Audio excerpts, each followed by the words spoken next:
Hey everybody, this is NeaterNotes. Welcome to my pop-up podcast. Today on this episode, I want to introduce Zavier Smtih, founder of NeaterNotes, brand new startup, very brand new startup here in Boston.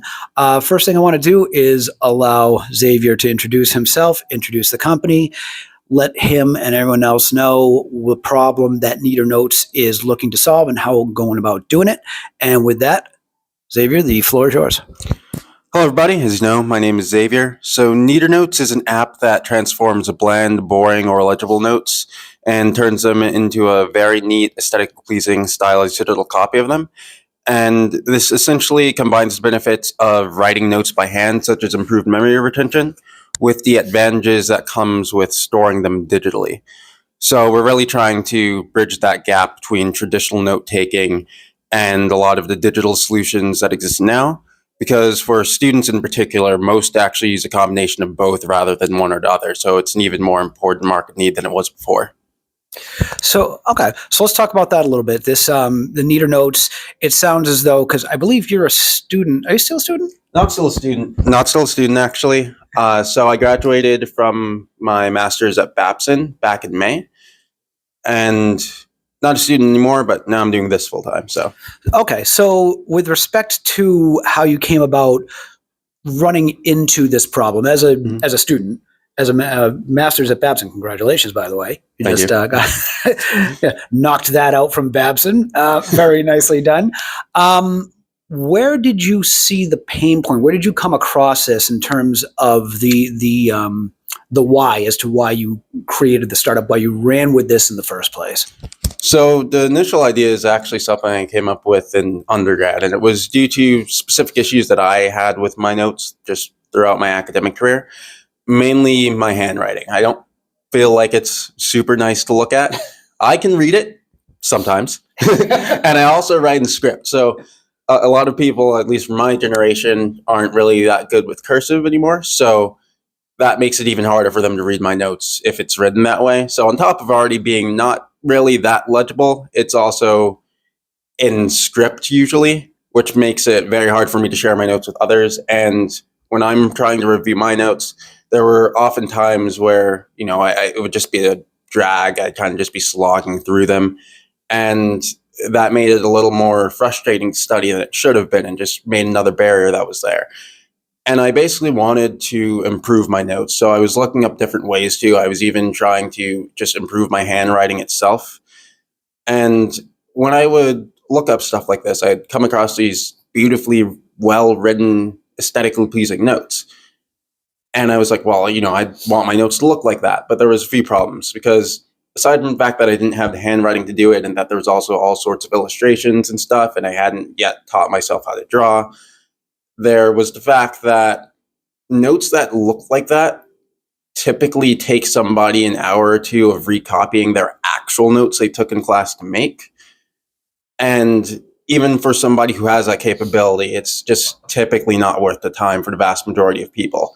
But where I'd find those notes online were from influencers that pretty much do nothing but give studying tips and showcase their notes. And what I realized is, well, if I had notes that looked like this, it would be a lot easier to study. Anybody would be able to read my notes if I ever had to share it with them.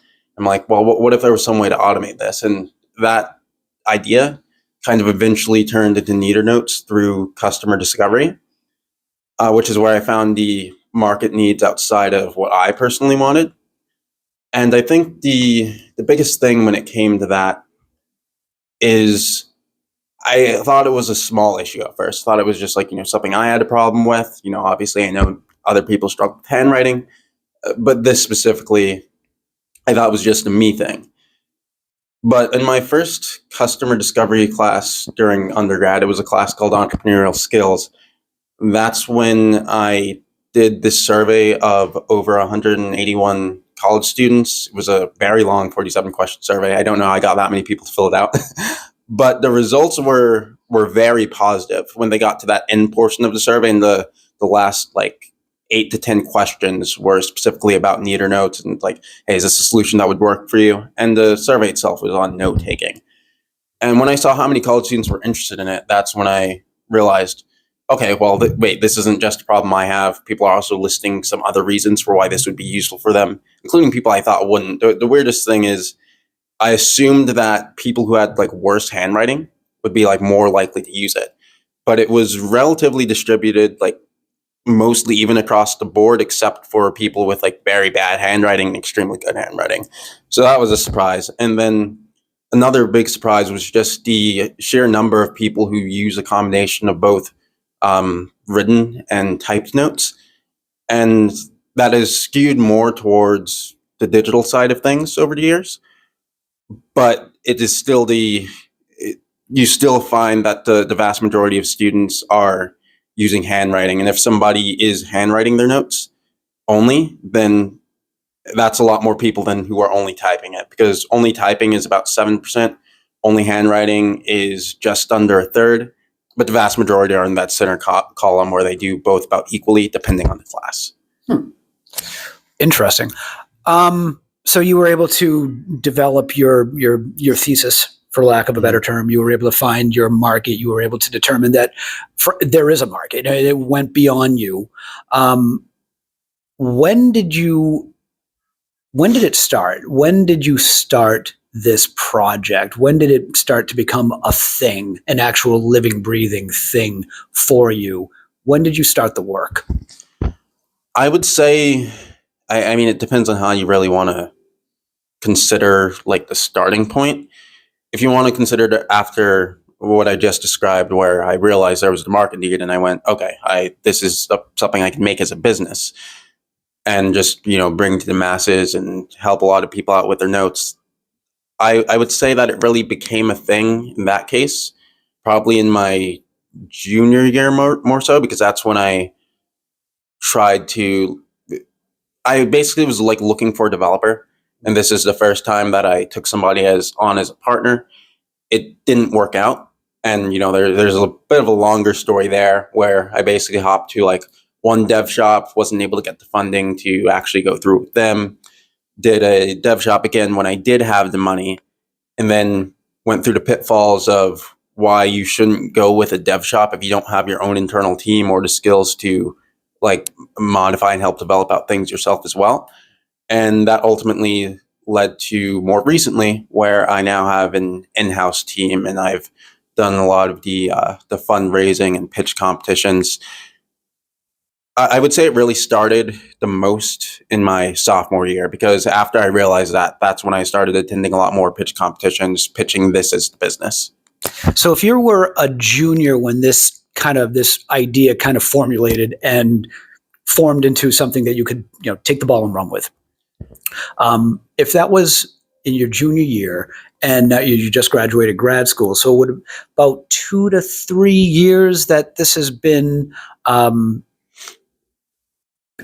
idea that has come to fruition. Has it been about 2 or 3 years that you've been working on NeaterNotes? I'd say 3 years that I've really been working on it in terms of like, there was somebody actually developing it out. In terms of just the business model and the idea and product, that started a lot earlier, because that was pretty early on during undergrad that I recognized this as an issue and basically went, okay, well, what are some ways that this problem could be solved? So the idea was pretty early on. The validation was a little bit later. And then that's really when I just took the ball and tried to run with it. Okay. Now, one thing that I wanted to get into, and I thought that this was really interesting.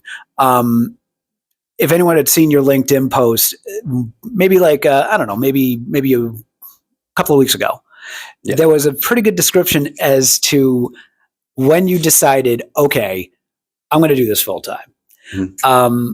And this, I just think it speaks to one of the bigger issues or bigger events within starting your own business, where you just decide, okay, now I'm taking the plunge, I'm taking the step away from the ledge, and I'm going to do this full time. Mm-hmm. And I always, a lot of startuppers always have that problem. They got to find that decision point where it's like, okay, you know what?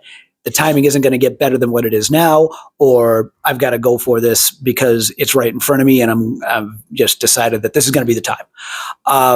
I always find that it's going to be different for everybody. I just find it to be really fascinating for anyone who gets into this kind of space, that you finally, the sun breaks and the sun's shining down, and it's not going to be a better time than now. So if you could tell me a little bit about how that all came to pass, how long ago was it where you decided, okay, I'm doing NeaterNotes full time? Well, going all in with NeaterNotes was the goal the whole time. There was a bit of a journey in terms of like when I decided I was going to, but from the point when I got my bachelor's degree in entrepreneurship and was headed to Babson, you saw the LinkedIn post, you need to find a way to get there, all that. My goal was originally to, while at Babson, get things up and running. And I had the potential to, just because things started with the dev shop at the very beginning of the year.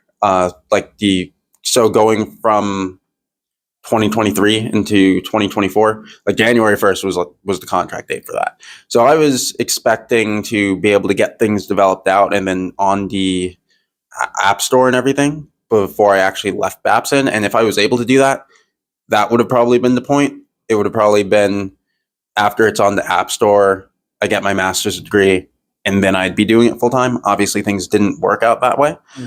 So instead, I really had to do this big pivot when it came to how I was going to get this developed. And that's why I ended up ultimately building out an in-house team. And from there, that checked off a few boxes. So I have the business acumen as well as the graphic design talent to cover those portions of the business. There was somebody that I met previously who I took on as the CMO because aside from the fact that he is a very talented marketer, he also was just very interested in helping out the business, and he really seemed like the right person. So I have him on now. And once that happened, and then I also had the in-house team and had been doing development with them for a little bit, to the point where, we have our consistent flow, daily stand-ups, and I can see and accurately track progress. And if we need to pivot or prioritize a certain feature, that can be changed on a day-to-day basis. It gave me a lot better of an understanding of where things were and like when things would actually be ready on the software side of things.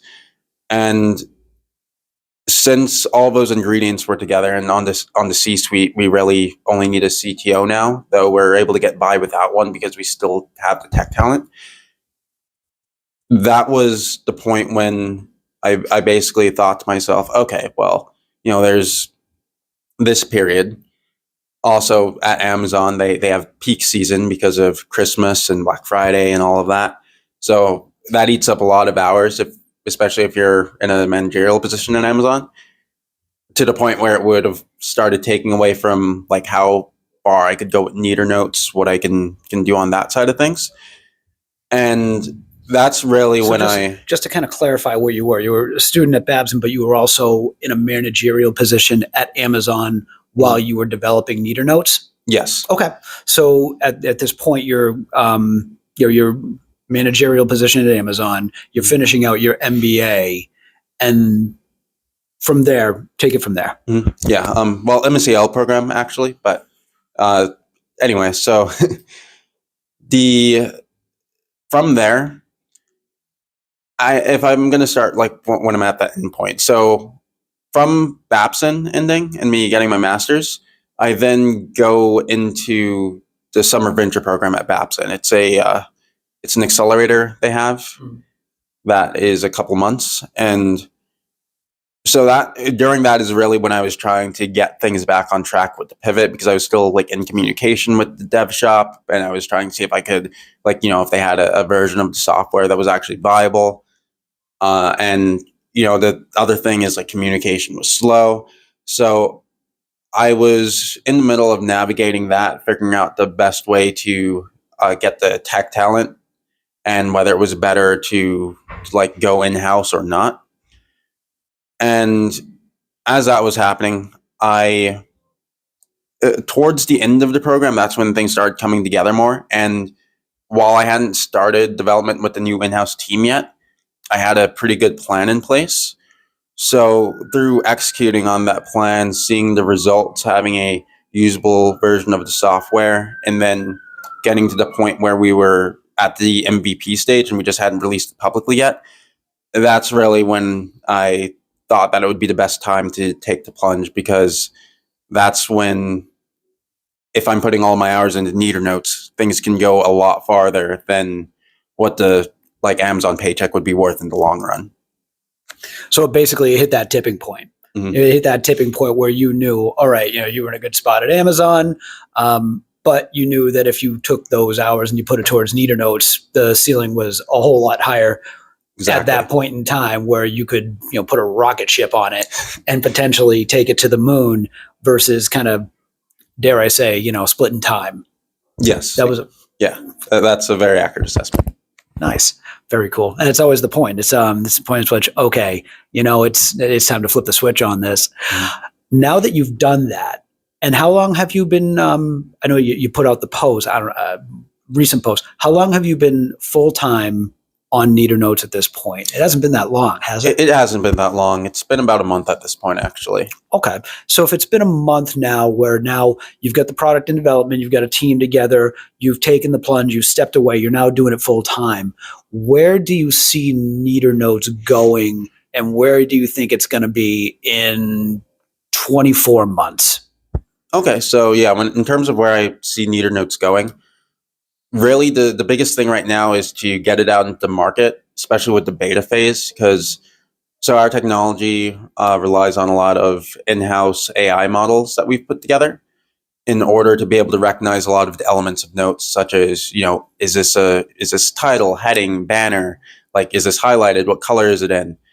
What does this drawing mean? Is this a graph? Is this a diagram? If it's a graph, recognizing what the information is, making it editable, etc. And so we want to get as many people into the beta as possible, so that we are able to improve the accuracy of all of that, including handwriting configuration. Obviously, I myself don't have the best handwriting, as I talked about before, and a lot of people's handwriting varies to the point where one character made by person A might look the same as a different character made by person B. And so handwriting configuration is a very important feature as well. The more people we have in the beta, the more accurate that everything will be for the full release. So what I see happening is, really, when the semesters start back up at the colleges and universities, what we're going to do is we're going to reach out to a lot of college students online. We're also going to reach out to universities as well and see if we can get this in their newsletters and such. But we want to get a lot of traction, business to consumer wise. But in the long run, we actually want to sell B2B to colleges and universities. And the reason is, I think this has a lot of potential to improve learning outcomes. And from interviews that I've done with professors, there seems to be a lot of opportunities for better ways for students to learn while positively leveraging technology, rather than using AI for something like cheating, for instance, that I think would be beneficial for both students as well as professors. But I think since it has such a potential to improve learning outcomes, that means I want to get into as many places as possible. But that also means that to a college or university, if this is something that can potentially increase the average GPA that they're outputting, then that'd be very valuable to them too. So I think in 2 years from now, I think that we will probably have shifted to most of our sales being B2B at that point. And I'm hoping to be I'm hoping that NeaterNotes is in a handful of colleges and universities across the United States, officially, where this is what they're using in their just software package. It's one of the software packages that they have. And we're really just trying to get it to as many college students as possible. By the 2-year mark, it's possible we'll also have started targeting non-college students as well. This is something that can be useful to high school students too. But college students need it a little bit more, especially when they're making that transition and they're in their freshman or sophomore year. Mm-hmm. Just because when we've talked to them, a big thing we found is a lot of them find the college classes harder than they thought they were going to be, because they're used to the workflow of high school. And so they're needing to up their note-taking game. So we're starting with the people that it impacts the most. And I think in 2 years' time, we're going to be able to get it to a lot of students across the country. But I think we're also going to start expanding to other countries as well before eventually in the much longer run going into other verticals. So you mentioned the beta. Is it going to be an open beta? And is that launching soon where it's going to be an open beta? Yeah, so an open beta is coming up. There's going to be a 2 to 3 week closed beta first. And I want to primarily do that closed beta with anybody who's doing January term classes, or maybe they just want to start getting their notes digitized early in preparation for the semester that is coming up. Maybe they have some courses that they took this semester that they just wrapped up that they know they need to note information for and refer back to for new classes that they're going to have coming up next year. And so we're going to do a relatively short closed beta and an open beta that should start somewhere around the end of January. So if you wanted to make the pitch, if you will, to let people know when this open beta is going to be, and it looks like it's going to be January after the closed beta, how would somebody who's watching this, who is interested in getting involved in the open beta, do so? All right. So for the open beta, we're going to be posting about that on social media. It's going to be on the App Store, and it's just going to be something that anybody can come and download for free. It is a freemium model. However, one of the big things here is we want, especially since it's a beta, we don't want everybody just paying for everything. So we're going to make it very easy to not only have just a typical free trial as you would see with most apps, but you can extend that trial through sharing it with others. And really, I think the biggest thing is we're looking for feedback. We want this to be a very interactive process where we're getting feedback from you guys and continuously iterating on it week by week, integrating the most important features. If there's gaps that we missed or use cases that we weren't aware of, we want you to tell us about them within the app. And even in the MVP that we currently have accessible right now, which is the alpha, there's a feature where you can go through and highlight or circle just within the app things that you want to point out or might want changed and give your feedback that way. We're going to continue that process in the beta, but also integrate forms where we can basically ask, hey, does this feature work for you? We have these features on the table. Which one is most important? And things of that nature. And that way, we can really make something that is designed for you, the end user. So as it pertains to finding out, you said it's going to be on social media. Mm-hmm. Can they go through, does NeaterNotes have a website where they may be able to sign up, subscribe, whatever the case may be? Yeah. So if you go to NeaterNotes.com, you are going to see... How are you spelling that? Yeah, so it's spelled as how it would sound, except NeaterNotes just doesn't have a space in it, kind of like YouTube. So it's NeaterNotes.com. Exactly like you'd expect. Yes. Okay. And you can go to that website.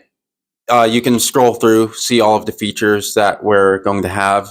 And all of the features you're seeing there are going to be features that are accessible during this beta.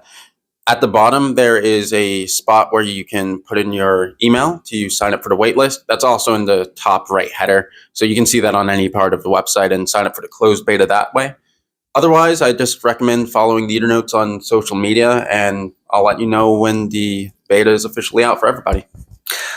So as we're coming up on about 20 minutes, one thing I wanted to do is ask you if there was an ask that you wanted to make of the community, aside from the beta, if there was any kind of ask beyond, I'll just leave it wide open. Is there anything that you could use as a business? I've had some people come in and they say, okay, yeah, funding is a challenge. Yes, funding is a challenge. As well as, looking for mentors, looking for, beta test, beta people to join a beta, things of that nature. If there's anything left unsaid that you wanted to ask of the community, the people that are going to be watching this, now is the time to go for broke. All right. Well, yes, as always, most startups can use funding. So that is important, something that we are prioritizing. However, I think one of the biggest asks is we're currently looking for some additional advisory board members. There's already 2 more slots open. We currently have 4. And in particular, I think it could be very beneficial if there's somebody out there who is involved in a lot of universities, particularly doing studies. I think that could be very beneficial because that would make it so that we have access to somebody with the expertise to properly test this and see what impact this has on learning and learning outcomes, and maybe even farther improve the value of NeaterNotes that way. So I'd say that is the biggest ask right now. Nice. So if you think you can help out, looking to get on an advisory board, if you get experience in higher ed, when this is posted on social media, you can reach out to me. You can reach out to Xavier. Xavier. With that, I am going to say thank you very much for joining me. Appreciate it. Thanks for coming out. Of course. And for you watching, we will see you all next time. See you later. Bye, everybody.